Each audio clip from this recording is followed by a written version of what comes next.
Apprenti chimiste, bonjour! Dans cette vidéo, nous allons former un aldol ou un cétol.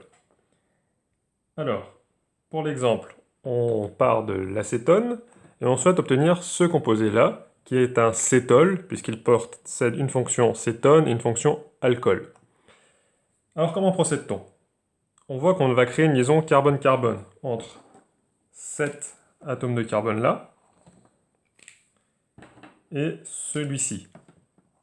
Là, on identifie que l'atome de carbone marron est celui-là.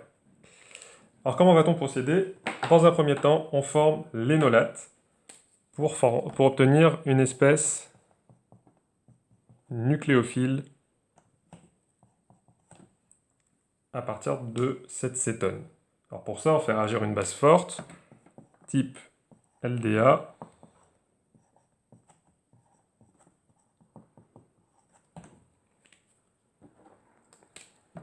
et on obtient un énolate pour lequel on représente la forme la plus contributive, ce qui va donc nous donner, dans cet exemple, cet énolate-là. Et le produit de protonation de la du disopropylamidure de lithium, c'est la disopropylamine. Et puis on a un cation lithium ici. Alors l'atome de carbone marron, lui, est toujours ici.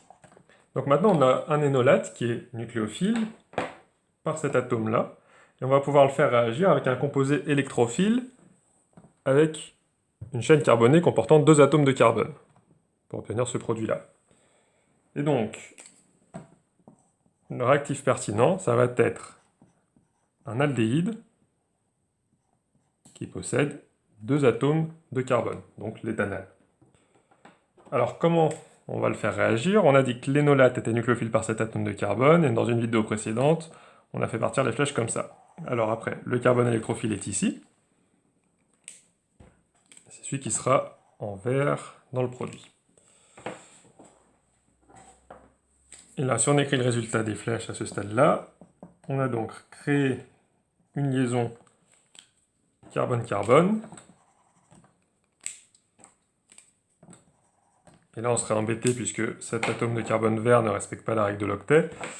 Donc, il faut faire la dernière flèche comme ceci. On rompt la liaison la plus faible, donc la deuxième liaison de la liaison double carbone-oxygène. Et on obtient donc ce composé-là. Alors, c'est presque terminé. Il reste à protoner dans une dernière étape.